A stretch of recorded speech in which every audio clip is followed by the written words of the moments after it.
Let me show you some homemade woodworking tools. Stay tuned.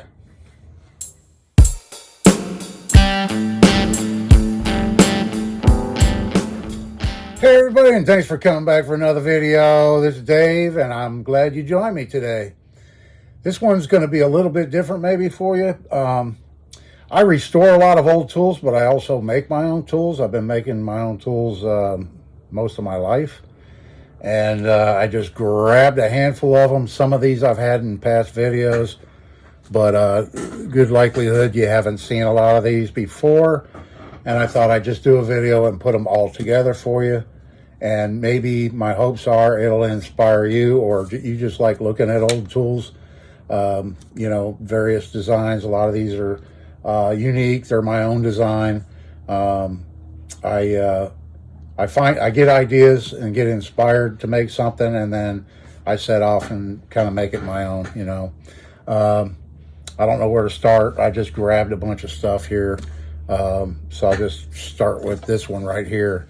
I did not make this blade. This is an old antique handsaw blade that I cut off. Actually, I cut it off of this saw right here.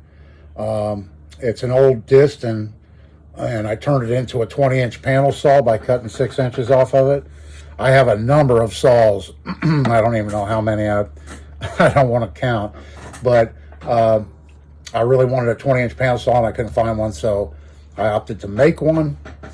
And I didn't want to throw that piece away. So I made a little gent saw out of it by just making a handle. And then I took a piece of brass and I slotted it. And then I crimped it onto the blade. And there she be. Just a quick and easy little handsaw that I made from a piece of a cutoff saw, of an antique saw. And that comes in real handy. Here's another saw I got right here in my hand. This one here is a flush cut saw that I made a number of years ago. I made this a long time ago. I made it out of an industrial bandsaw blade. That's why it has this scallop right here. This was actually where the teeth used to be on the bandsaw blade. It was probably like 1 tooth per inch. It was a real aggressive, heavy-duty bandsaw blade, and then I hand-filed teeth in on this side, and I did not put any set in these teeth because it's a flush cut saw. You can see the number. It's been used a lot. But I use this to cut dowels off, and you don't want to set in the teeth, so you're marring up the wood where you're cutting the dowel off, you know. And it's just a real quick, easy, fun project, easy to make. You can make it out of a number of different materials. I just opted for a bandsaw blade because I had one, and I wanted to use the steel out of it. You know, nice rosewood handle and a couple of rivets, and you got a nice little flush cut saw. So there's that one. And then the only other saw I grabbed to show y'all, this one here I made, and this was kind of my my way of counteracting the humidity that I have here and the rust on everything. I actually made the saw plate on this one out of stainless steel. And there again, I filed the teeth into it by hand, made this in a crosscut saw. I did put a little bit of a set in the teeth so the blade wouldn't bind. And then I made this handle and attached it with a couple of Chicago bolts right there. And then I put some electro etching in it, just playing around with my electro etcher, and put a little design in the plate. Made a nice little handsaw there. And I use this one quite a bit. It comes in real handy. All right, next up, let me show you some Spokeshaves. We'll start with this one. I believe was the first one I made, and I've had a number of Spokeshaves over the years, but this I decided to make some at one point, and just over the years kind of playing around with some different designs. This one here actually has, it's the only one I have that has a cap iron and a cap screw for the blade adjustment. And I made the blade out of stainless, and I slotted it so, you know, you can adjust it up and down. And then on the sole, it actually has a piece of brass that's adjustable to open your throat up and close it up and adjust it that way. And it's kind of crude. I put a nut cert in here, and I didn't have enough wood, so I ended up putting epoxy around it to secure it. One of those threaded nut certs for the cap bolt. But yeah, I just used a piece of hardwood and made a blade, and that was my first Spokeshave right there. Next up, I made one this style that has the bent over ears that tap into holes. You just use a hammer to adjust your blade, and you know, I always have it set. You might be able to tell, I always have it set to where one side takes off a little bit more than the other side, and that's how I like to adjust my Spokeshaves. And this one here works pretty well. I've used it quite a bit. It does a pretty good job. It's a little bit touchy to get it adjusted just right, but not really. It only takes a second, but once you get it adjusted and everything, it stays in place pretty well.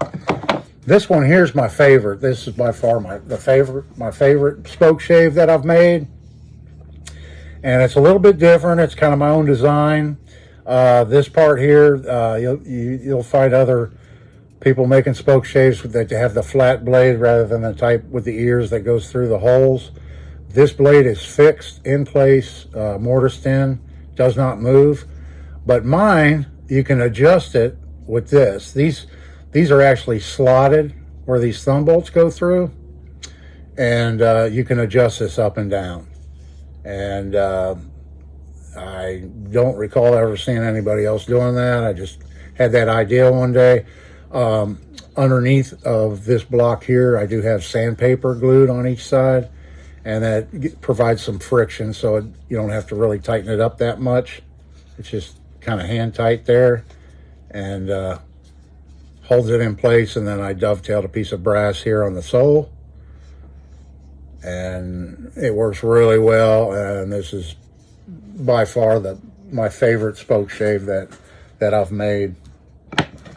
Moving on, here's a compass. I don't think I've showed this to you yet.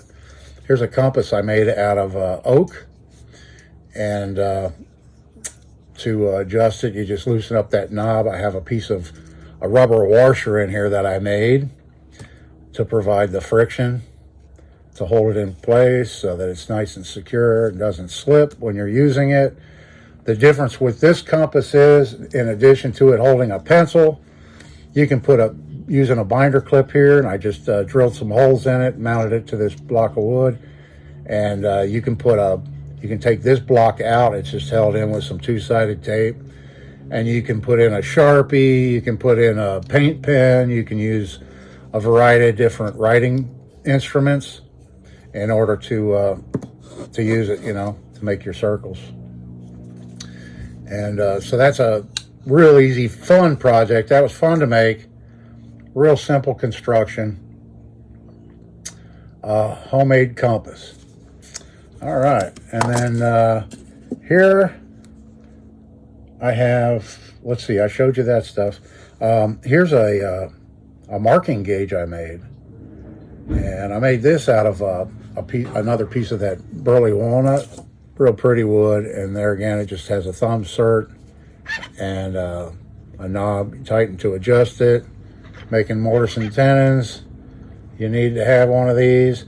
This style here has actually a blade. I drilled and tapped this stainless steel rod to accept a bolt and put a blade in there, and that makes a really neat, handy, useful tool. Real simple, easy peasy. It is a lovely day outside today. I'm loving it. All right, hypothetical situation, folks. Your power goes out, or you live off grid. You don't have power, and your cordless driver, whatever you use, the battery goes dead, and you got some screws to put in, you got some holes to do, whatever. That brings us to this next thing I made, and it's an adapter. You can buy these. There's companies that are making these now. I made this a number of years ago just out of an old Quick Chuck, And I cut the shank off of one of these guys right there, and welded it onto a chuck, and then I put a piece of heat shrink tubing over it just to cover that up, and made an adapter. So, you know, you need to countersink a hole, and you're not limited to just those auger bits. Now you can use anything you might have bit wise, you know, screwdriver bits, drill bits, you know, all kinds of stuff. Any number of bits that, you know, are produced now with the 1/4 inch hex driver shanks on them. So there's an adapter that you can find and buy online, or you can make one yourself if you've got the stuff laying around and you can weld. And then here's another one too I made for my old North Brothers Yankee screwdriver. And this one here I made it the exact same way, only I took a piece of round stock, the appropriate diameter, and ground it out and, you know, welded it to a quick chuck so that it fits in here. Now you're not limited to just whatever bits you have that fit in your Yankee screwdriver. You can use any of your, you know, 1/4 inch hex bits. I thought that was pretty cool. Okay. And then a couple more things to show you. I have a, let's see, I'll show you this one first. Here's a little block plane I made a number of years ago. This one sports an ebony sole, a stainless steel blade, and the cheeks are rosewood, and the body here is walnut.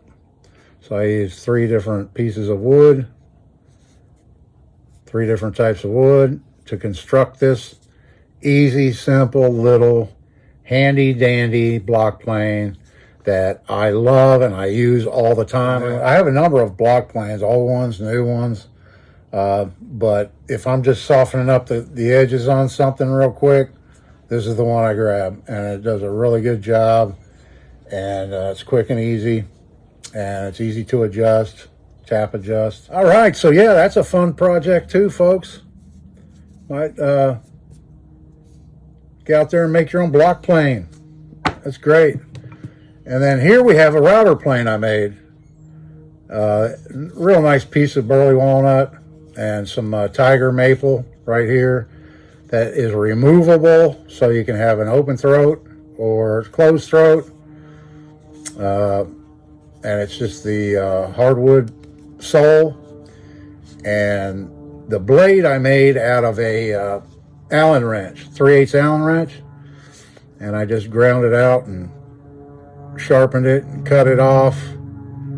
And I contemplated making this with a micro adjuster, but for simplicity's sake, I opted to just go with this type here.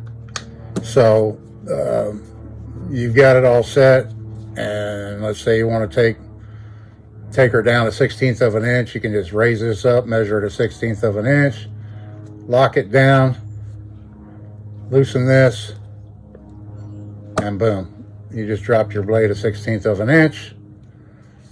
I turned the knobs on my lathe. Simple, easy project, a lot of fun to make, very handy tool to have. A router plane. So yeah, I just thought I'd show you some of these tools I made. I've got a lot more I could show you, but I don't want the video to get too terribly long. Just thought maybe you'd be interested in seeing some of these tools. Let me know down in the comments which one was your favorite, if you have one, or if it gives you any ideas, or if you have any questions, if I didn't go into enough detail on how I made something. All right, folks, well, we're into December now. Christmas is right around the corner. So everybody can do something. They can make something. You can knit, you crochet, sew, draw, make wood crafts, metal crafts. I mean, the sky's the limit. And a homemade gift is such a nice thing to give to your loved one. I know they'll appreciate it. So you all have a great day. I appreciate you watching. Appreciate all my subscribers as usual. And we're going to come back real soon with another video. And I hope you're there with me. This is Dave. See you in the next one.